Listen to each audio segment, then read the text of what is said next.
आज गीता जयंती है और इस गीता जयंती के अवसर पर श्री भागवत गीता से कुछ हम लोग सीख लें।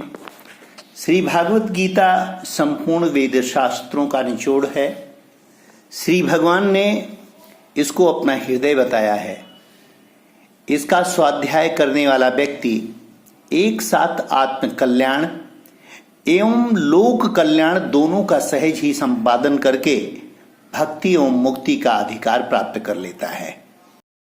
श्री गीता जी की महिमा के संक्षेप में वास्तव में श्री भागवत गीता का महात्म्य वाणी द्वारा वर्णन करने के लिए किसी का भी सामर्थ्य नहीं है, क्योंकि एक परम रहस्यमय ग्रंथ है। इसमें संपूर्ण वेदों का सार संग्रह किया गया है। इसकी संस्कृत इतना सुंदर और सरल है कि थोड़ा अभ्यास करने से मनुष्य उसको सहज ही समझ सकता है, परंतु इसका आशय इतना गंभीर है कि आजीवन निरंतर अभ्यास करते रहने पर भी उसका अंत नहीं आता।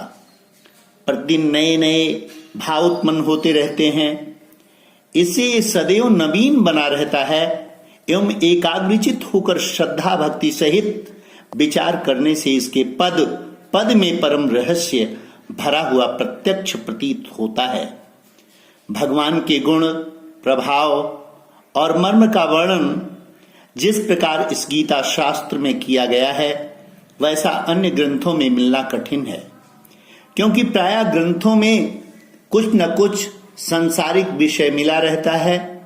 भगवान ने श्रीमद् भागवत गीता रूप एक ऐसा अनुपमेय शास्त्र कहा है कि जिसमें एक भी शब्द सदुपदेश से खाली नहीं है, क्योंकि प्रायः ग्रंथों में कुछ न कुछ सांसारिक विषय मिला रहता है। भगवान ने श्रीमद् भागवत गीता रूप एक ऐसा अनुपमेय शास्त्र कहा है कि जिसमें एक भी शब्द सदुपदेश से खाली नहीं है।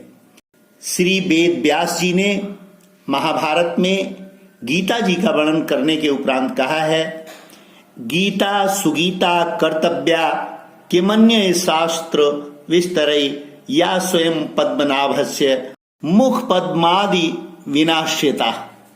गीता सुगीता करने योग्य है, अर्थात श्री गीता जी को भली प्रकार पढ़कर अर्थ और भाव सहित अंतःकरण में धारण कर लेना मुख्य कर्तव्य है, जो कि स्वयं पद्मनाभ भगवान श्री विष्णु के मुखारबिंद से निकली हुई है।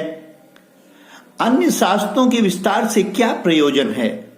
स्वयं भगवान ने भी इसके महात्म्य का वर्णन किया है। अध्याय 18 श्लोक 68 से लेकर 71 तक भागवत गीता में आप पढ़ सकते हैं। इस गीता शास्त्र में मनुष्य मात्र का अधिकार है, चाहे वो किसी भी वर्ण आश्रम में स्थित हो, परंतु भगवान में श्रद्धालु और भक्ति युक्त अवश्य होना चाहिए, क्योंकि भगवान ने अपने भक्तों में ही इसका प्रचार करने के लिए आज्ञा दी है।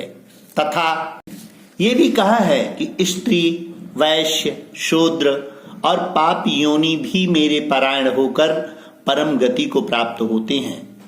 अपने अपने स्वाभाविक कर्मों द्वारा मेरी पूजा करके मनुष्य परम सिद्धि को प्राप्त होते हैं। इन सब पर विचार करने से यही ज्ञात होता है कि परमात्मा की प्राप्ति में सभी का अधिकार है, परंतु उक्त विषय के मर्म को ना समझने के कारण बहुत से मनुष्य, जिन्होंने श्री गीता जी का केवल नाम मात्र ही सुना है, कह दिया करते हैं कि गीता तो केवल सन्यासियों के लिए ही है। वे अपने बालकों को भी इसी भय से श्री गीता जी का अभ्यास नहीं कराते कि गीता के ज्ञान से कदाचित लड़का घर छोड़कर सन्यासी ना हो जाए, किंतु उनको विचार करना चाहिए कि मोह के कारण छात्र धर्म से विमुख होकर भिक्षा के अन्न से निर्वाह करने के लिए तैयार हुए अर्जुन ने जिस परम रहस्यमय गीता के उपदेश से आजीवन गृहस्थ में रहकर अपने कर्तव्य का पालन किया, उस गीता शास्त्र का ये उल्टा परिणाम किस प्रकार हो सकता है? अतएव कल्याण की इच्छा वाले मनुष्यों को उचित है कि मोह का त्याग कर अतिशय श्रद्धा भक्ति पूर्वक अपने बालकों को अर्थ और भाव के सहित श्री गीता जी का अध्ययन कराएं एवं स्वयं भी इसका पठन और मनन करते हुए भगवान की आज्ञा अनुसार साधन करने में तत्पर हो जाएं, क्योंकि अति दुर्लभ मनुष्य शरीर को प्राप्त होकर अपने अमूल्य समय का एक क्षण भी दुख मूलक क्षण भंगुर भोगों के भोगने में नष्ट करना उचित नहीं है।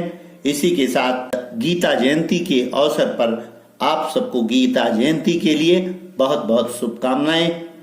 धन्यवाद। जय श्री कृष्ण। जय श्री कृष्ण।